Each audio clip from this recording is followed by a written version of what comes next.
Thank you, everybody, for being here, and good morning. I always enjoy the Sine Die press conference, and I trust this one will be enjoyable as well. I want to start out with the positives of this session. I am not one to say, I told you so,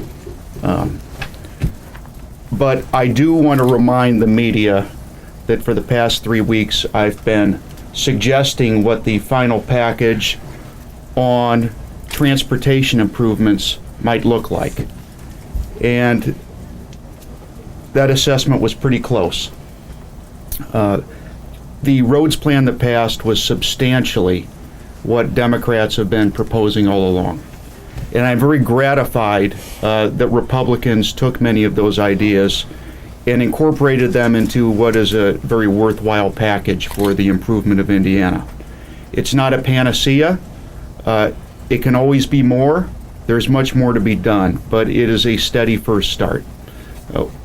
I had basically 3 stipulations for what a roads deal needed to include.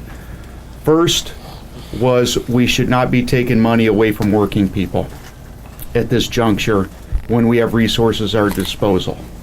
That test was met. There's no taxes and no tolls in the final agreement. Secondly, we have to begin the process of moving the sales tax on gasoline over to its intended purpose, and that is for the improvement of Indiana's infrastructure. It wasn't the whole thing, but it is a very credible beginning, and that was an unambiguous positive. Thirdly, we have to use some of the tax dollars that we have already taken from the people, and that's being done as well. And I want to give credit to my caucus members for making an articulate argument on behalf of this particular set of ideas. And I believe it was accepted in a bipartisan way by both the governor and by the legislative leaders in both chambers, and I'm appreciative. This bill was the right thing to do. I also want to say that there was a success in the issue of methamphetamine regulation, and I know some of the other leaders have discussed that those pseudoephedrine controls were bipartisan, they were well reasoned, and I believe that they're going to be another positive for the control of what is the scourge of many parts of Indiana, and that's the horror of methamphetamine addiction. That's a good thing. Now we need to go into some thoughtful critiques, and in one case, a rather I'm not going to be harsh about it, but it's going to be a very clear criticism. We did have some mixed success in preventing the attack on teachers. We're starting to prepare for the demise of ISTEP as an oppressive tool of evaluation. We are beginning to stop ourselves from doing things that directly harm them, like attacking their pensions and the things that we need to attract people to the profession. And we did take some steps to ensure that teaching again has the possibility of being an attractive pursuit to the young people of Indiana. On the other hand, we're continuing the unfettered expansion of the voucher program, which is creating disruption in our schools and our system of education, making it harder for school districts to educate and for local schools to have control over the education of young people. I advised at the beginning of session for them to at least stop doing harm, and regrettably we are still doing some harm. The other thing that is a success but an incomplete one, House Democrats finally brought forward the issue of the impact of trade on our state's economy. And when I say trade, I mean unfair trade. We saw Carrier Corporation unpatriotically decide to pull jobs out of Indiana and move towards cheaper labor in other parts of the world. That has to stop. We passed in a bipartisan way an amendment regarding Carrier Corporation that would stop the rewards for corporations who behave in this way. And that had a great deal of Republican support.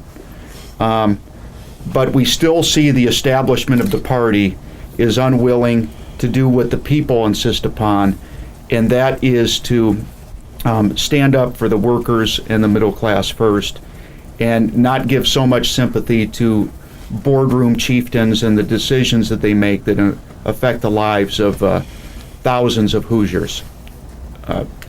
The issue is there now. We're seeing the issue in the presidential election, and I'm hoping that there is a fundamental change afoot in the way we approach our economic development here in Indiana, because we have to approach it not just through job and business growth, but also through self-respect and expectations on how we expect corporate leaders to behave. Now, we also have to address here the great failure of this legislative session, and that's the great economic issue of LGBT protection. That was a goose egg. We saw an effort afoot over in the Senate to try to have some action to undo the damage done to Indiana's reputation that was imposed upon us by that RFRA debacle. They could not get the job done. Over here in the House of Representatives, for I think possibly the first time in our state's history, we had a series of votes on specific LGBT protections, and they were rejected. But we had votes for the first time. And I'm appealing, and will continue to appeal, to the Republican leadership. They need to stop old-fashioned and out-of-touch thinking regarding this issue. They need to bring Indiana into the 21st century and ensure that this is a welcome place for everybody. It's a welcome place to do business, and it's a welcome place for the world's top talent to locate. We have a lot to do.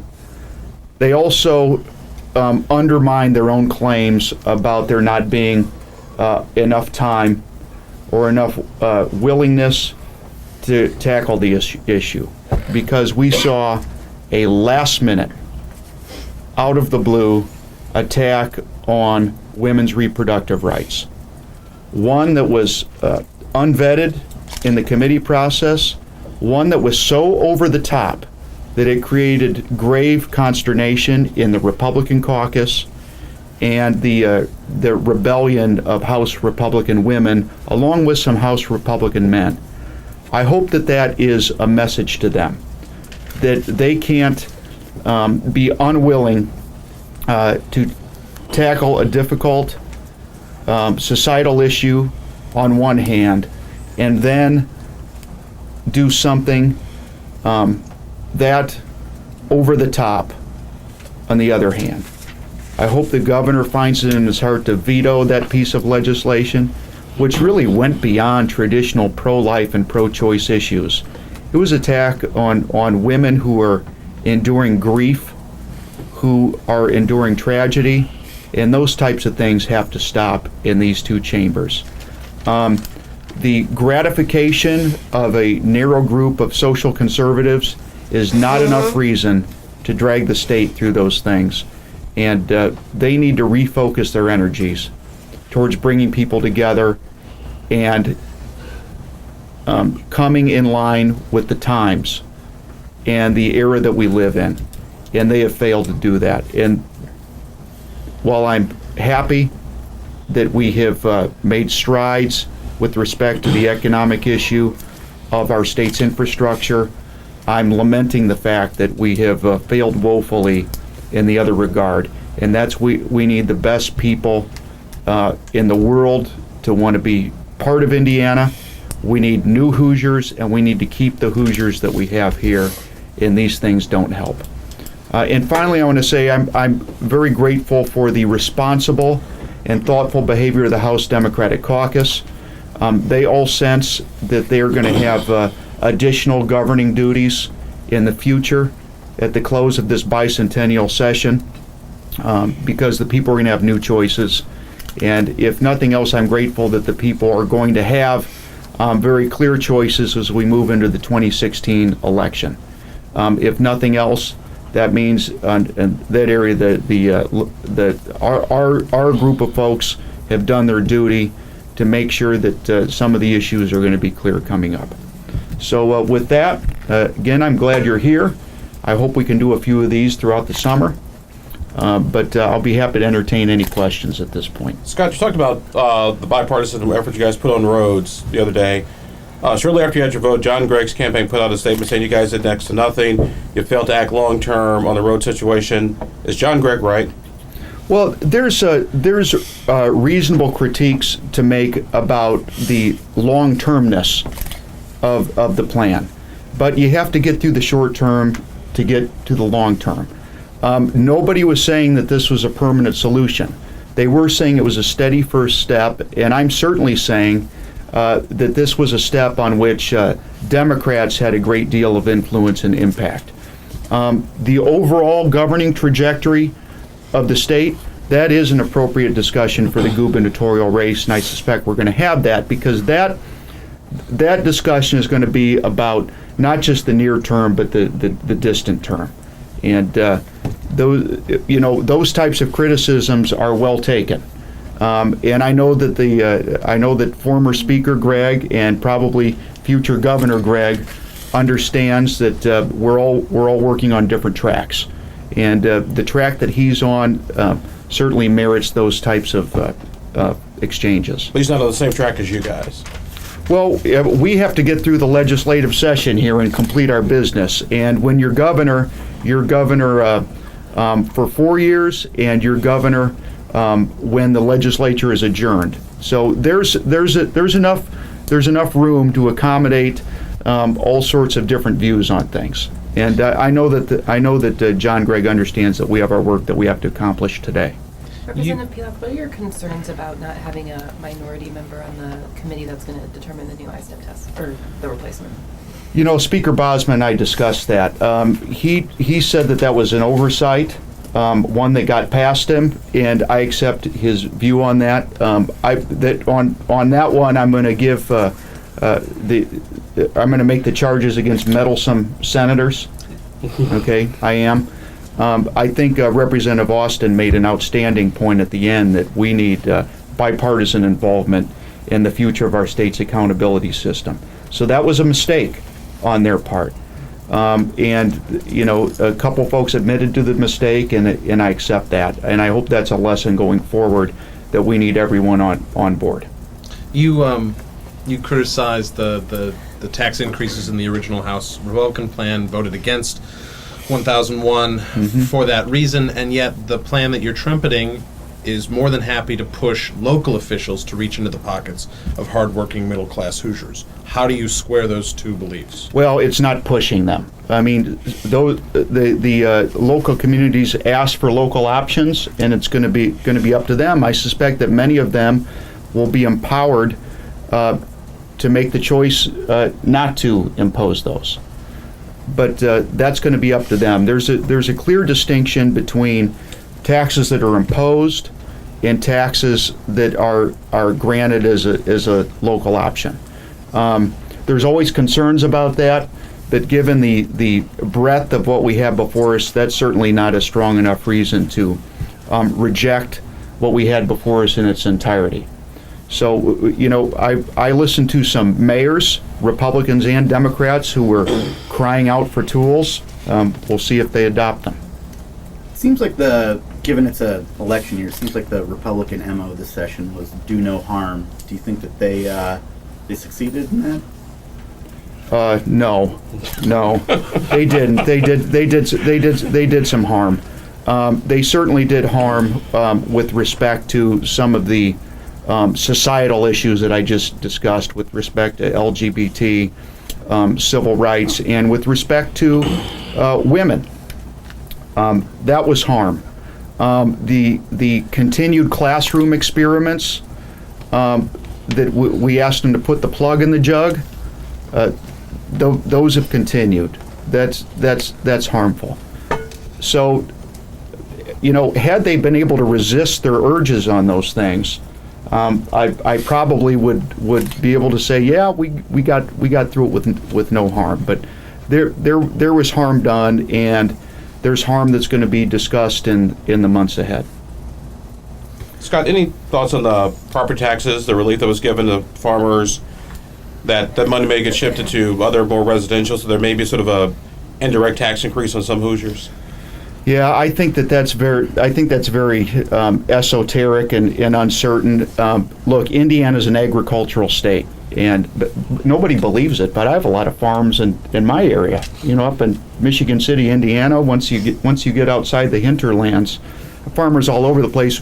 We need that to be a vibrant economic sector of the state, and there's choices. There's always choices to be made.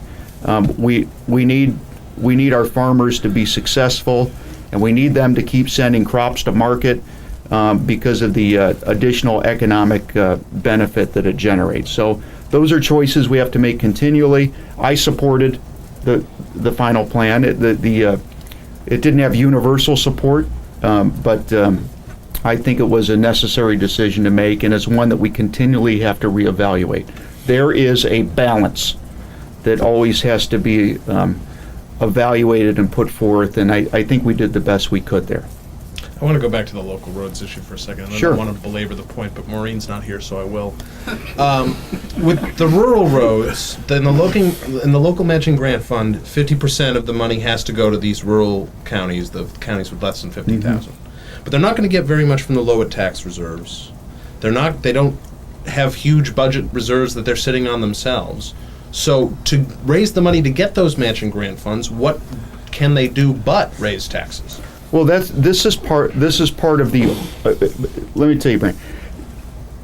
Our state's infrastructure is not a single-year task. It is an ongoing task. It's one of the most important services that a state government provides, and for which it takes responsibility. Are those conservative farmers who sit on county councils going to sit around and raise a bunch of taxes? I suspect they probably won't. And that is an issue that we're going to have to consider in coming sessions. Let me make it clear, the state has the primary responsibility for ensuring that we have a functional system of local and state roads. By the way, the federal government has some responsibility for that too, and I don't want to leave them out of that. One thing that's changed a little bit from past years is one thing that they finally got their act together on in Washington was passing a federal highway bill. So we have to consider what the implications are going to be from some of that too.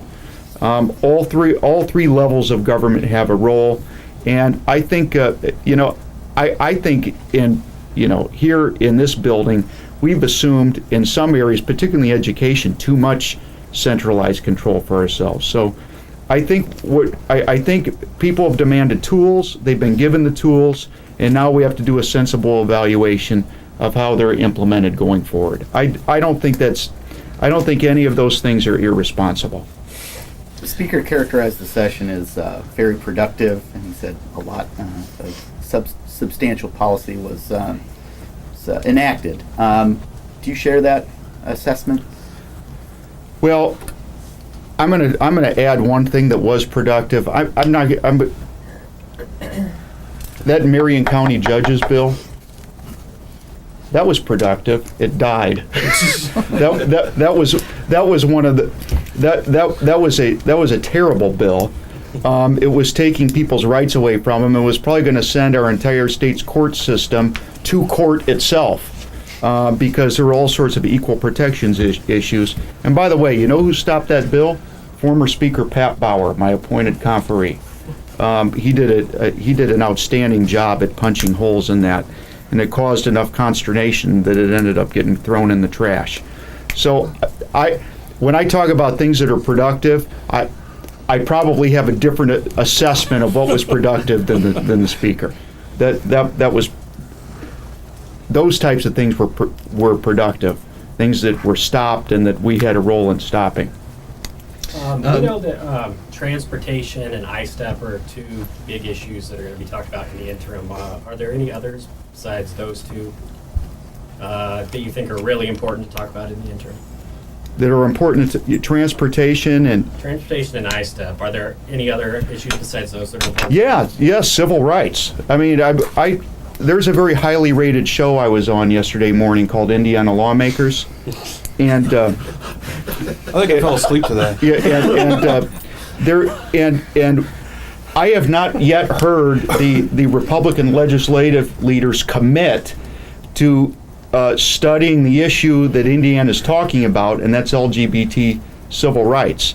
So that's one that absolutely has to be discussed. And by the way, an election year is exactly the time that should be debated and vetted, because my friends across the aisle here need to hear what they need to hear to begin to get with what's going to be the future program of Indiana. The country's already changed, the state's already changed, the laws just haven't changed yet. So they need to begin the process of doing that. So that's one that absolutely has to be on the list. Senator Long seemed to indicate this morning that next session, looking at the next session on LGBT rights, that it sounds like he wants that bill to start in the House. And Speaker Bosman, this session certainly didn't seem very gung-ho about talking about it at all. But in a non-election year, do you think it's an easier prospect in this chamber?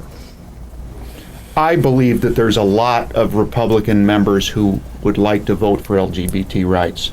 And by the way, even when we managed to force some votes over here, I hope it was noted that there are some Republican members voted with us. That group is growing, it's not shrinking, and there should have been a debate in the House this year. More than what there was, more than through the amendment process. And I hope it does start in the House. I agree with Senator Long on that. And I partly agree with them just out of human sympathy for his plight in managing that gang over there. Would you agree with the assessment that the teacher scholarship bill that was Brian Bosma's pet project was political showmanship? Well, I don't want to caricature it in that way. I think the speaker, is, when he says he's interested in attracting people to the teaching profession, I take him at his word there. I will say, though, that the real solution to attracting people to the teaching profession is to stop attacking and disrupting current teachers. And I've got an anecdote to share on this. My grandfather had a 7th grade education. When my dad was in high school, he wasn't even exposed to any other professions in the life that he had. The teaching profession was the only one that he saw as he was growing up. And when he was able, through the American dream, to be able to go to college, that was a profession that he chose, because he didn't have another one that he encountered on a daily basis. So what will attract people to the teaching profession is to have happy, contented, and supported teachers in the classroom. And I promise you, the kids will see that. The kids will see that, and that is what will inspire them to become teachers themselves. I can't tell you how often I run into people in Michigan City, Indiana, current teachers say, your dad was my teacher, and he's one of the people who inspired me to become a teacher. That's what it requires. And that doesn't require an active government solution. That requires a difference in tone, and that requires this body resisting using teachers as some sort of a political tool to make whatever larger point they think they're making. What do you think it says about the abortion bill that female members of the GOP were trying to stop it? And obviously that bill wasn't, super vetted in a public way. Like, what do you think that says about where that debate is going? They can't disengage themselves from a minority of Hoosiers who share those particular extreme views. I don't know why they can't disengage. I believe that they can disengage and be forgiven and probably still be supported most of the time. But they just can't help themselves. And that's why I think in the coming years, you're going to see the election of more lawmakers who can help themselves. Because that bill was extreme by any thoughtful and rational analysis. How much of the agenda of this session was looking forward to, the coming campaign cycle? Oh, Issues they chose. It would be okay. It would be naive to assert that an upcoming election doesn't influence an agenda. Of course it does, but that's not necessarily bad. I mean, we have elections every 2 years, so that's at least in the House of Representatives anyways, that's a little bit what the people intended. You're going to face the voters fairly frequently, and the voters are going to be driving a lot of what it is that you discuss. By the way, that's why I always remind the speaker and leaders over there that they don't get to pick the agenda. And they say, well, civil rights isn't, there's a lot of other things on the agenda. Civil rights is pretty far down the list. Well, they don't get to decide that. People decide that. And then if you're not in step with where they are, then they let you know about it.